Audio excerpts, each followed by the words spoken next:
A questão aqui mais teórica do flagrante, que é um ato pré-cautelar. As etapas do flagrante que eu fui adiantando para vocês, que é a captura, formalização, audiência de custódia, resolução 213 do CNJ, direito de resistência. Vou até falar sobre isso um pouco, mas o que eu quero colocar aqui? Alguém já parou para ler a resolução 213 completa? Mas já foi fazer audiência de custódia sem ler o instituto que regula a audiência de custódia. É isso que eu tenho falado, que a gente precisa parar para pensar. Repensar um pouco o que nós estamos fazendo na nossa profissão. No que nós estamos nos transformando. Por que eu estou falando isso? Porque, por exemplo, se discute aí a questão do poder geral de cautela do juiz, né? Uns dizem que sim, outros dizem que não. Taranã. A resolução resolve isso. A resolução diz que não cabe. A resolução diz que as medidas cautelares são taxativas. E o que eu vejo de gente discutindo sobre o poder geral de cautela sem ter lido a resolução que fundamenta e regulamenta a audiência de custódia, essa questão do poder geral de cautela é uma coisa muito louca. Por exemplo, eu tenho um artigo que eu escrevi há uns 3 anos com Alexandre Moraes da Rosa, que, salvo engano, o título é: pode o juiz determinar que o indivíduo não beba e vá à igreja? Ou seja, a questão é a seguinte: era um caso concreto e que, como medida cautelar, pelo poder geral de cautela, o juiz estabeleceu que a medida cautelar para o preso em flagrante delito seria não ingerir bebida alcoólica mais, não ingerir mais bebida alcoólica, e frequentar a igreja aos domingos. Faz o que com ateu, com macumbeiro, com espírita, com agnóstico, com budista, com islã? Faz o que com esse pessoal que não é de frequentar a igreja?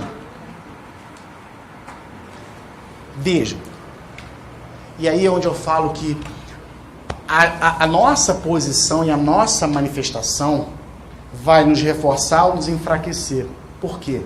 Porque quando um advogado chega e sustenta, ou concorda, ou acha legal, ou sei lá o que, sobre o poder geral de cautela, para pensar, ele está indo contra quem?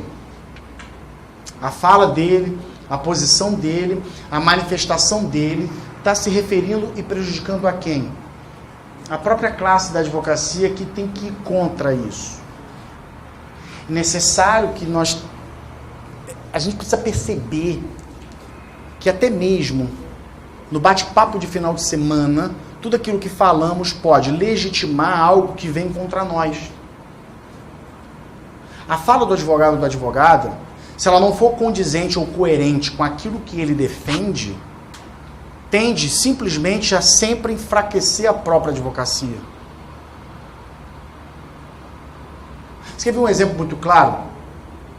E é interessante porque ele mexe com o emocional das pessoas. O HC do Lula. HC do Lula. Que do Lula não tinha nada. Na verdade, ali estava se discutindo a execução provisória da pena. Lembram disso? Existiam 2 ADPFs que a presidente do Supremo Tribunal Federal não colocou em pauta, que era para julgar a questão da execução provisória da pena, e ela não colocou em pauta, juridicamente falando, para mim, uma atitude extremamente irresponsável. E aí, nesse contexto todo, surge o HC preventivo do Luiz Inácio Lula da Silva, para que ele não fosse preso por determinação do TRF4, uma vez que tinham confirmado a sentença de primeira instância. E aí politizaram a coisa dizendo o seguinte: é o HC do Lula, né? E aí, deixa o Lula preso ou o Lula solto? E eu vi vários advogados, certamente alguns podem estar sentados aqui, podem ficar com ódio de mim. Eu vi vários advogados dizendo o seguinte: ele tem mais é que ficar preso. Desgraçado, roubou o Brasil, né? Isso. Aí eu ficava vendo aquilo e falava: se eu tivesse poder, eu caçava a OAB desse pessoal todinho, para não advogar mais. Porque a vontade que eu tinha para falar é o seguinte: tá bom, bicho, tá, vamos fazer o seguinte, vamos passar uma tarja preta no nome do paciente do habeas corpus, do réu. Qual o objeto do habeas corpus? O objeto do habeas corpus é a execução provisória da pena. O que você vai falar para o teu cliente que amanhã vai receber um mandado de prisão por execução provisória da pena com base nesse habeas corpus? Eu não pensei dessa forma. Ah, não? E aí? Por que eu estou falando isso? Porque muitas vezes nós esquecemos da nossa posição e pleiteamos, ou então confirmamos, ou corroboramos, ou legitimamos algo que vem totalmente contra aquilo que nós queremos. E aí nós nos tornamos uma contradição no nosso próprio exercício da profissão. Por quê? Porque o indivíduo saiu em carreata comemorando a prisão de um personagem político que ele não gosta, tem todo o direito, isso é legítimo. Tá? Todo o direito, isso é legítimo. Mas ele esqueceu que a posição dele de advogado, dentro de um contexto social, jurídico, político, não permitia que ele fizesse aquilo, e agora ele precisa ir para os tribunais superiores, pedir a revogação da prisão de execução provisória da pena que ele comemorou há uma semana atrás. Mais uma coisa com relação à condução coercitiva de Lima. A questão da condução coercitiva, bem colocada, há pouco tempo eu escrevi um artigo com a Thaís sobre condução coercitiva. A Thaís Matarassá, de uma advogada lá de Curitiba, no Paraná, nós escrevemos sobre isso, falando justamente nesse ponto, né? Houve um grande alvoroço social da condução coercitiva dessa figura. Pô, beleza. De novo, repito, você tem todo o direito de não gostar. É legítimo. Mas a questão toda é, e quando conduzir coercitivamente você ou o teu cliente? Você vai comemorar também? Vai sair em carreata? Quando se comemora a prisão de alguém, eu não consigo comemorar a prisão de ninguém. Porque prisão é tudo aquilo que eu vou contra no dia a dia no exercício da advocacia. Comemorar a prisão de uma pessoa, hoje, é você simplesmente dar um tiro na sua OAB. Porque você, como advogado criminalista, tudo que você vai lutar é para que você não tenha o seu cliente preso. Ou, se ele já estiver preso, você vai lutar pela liberdade dele, você comemora a prisão de alguém. Não importa quem. Não importa quem. No atual cenário político, os dois polos opostos, Haddad e Bolsonaro, certo? Os dois candidatos que estão na frente nas pesquisas, só para ter... Não dá para você comemorar a prisão de um, muito menos do outro. Porque você, como ser no mundo advogado, você luta contra isso e agora você comemora. Essas questões nós precisamos deixar muito claro, porque, principalmente para aqueles que exercem alguma influência política na classe, os representantes da OAB. Esses, estou falando isso porque eu, como presidente da Abracrim no Rio de Janeiro, eu não me manifesto para com os advogados associados posições políticas. Não posso até, quer saber quem eu voto? Eu digo. Digo por que eu não voto no outro, por que eu voto naquele, eu dou os meus motivos.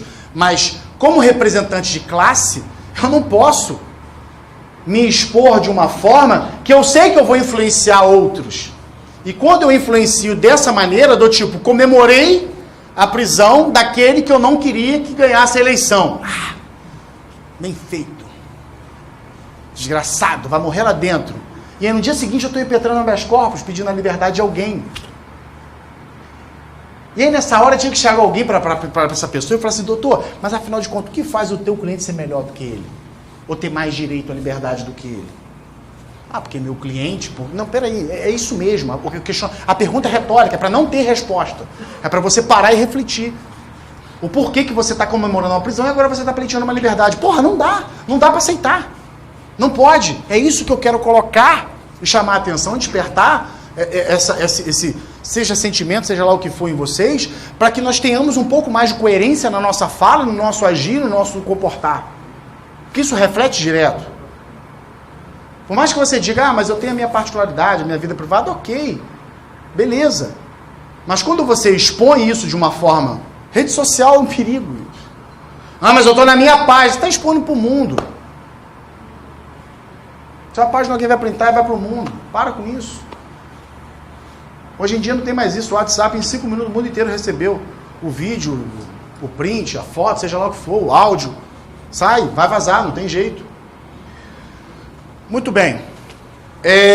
Eu vou passar essa parte do direito de resistência, que tem um professor no Rio de Janeiro, certamente vocês já ouviram falar, que é o professor Nilo Batista, que ele tem um vídeo no YouTube muito interessante que eu posso passar para vocês, que é uma entrevista, que ele fala do direito de resistência quanto à prisão ilegal. Fala que a pessoa tem o direito de resistir frente a uma prisão ilegal. Depois, se vocês quiserem jogar no YouTube, Nilo Batista, direito de resistência, vocês vão encontrar essa entrevista dele. É muito interessante o que ele fala, porque ele traça o professor Nilo por si só é uma pessoa fenomenal, tanto como pessoa como intelectual, mas é bem interessante essa posição dele com relação ao direito de resistência.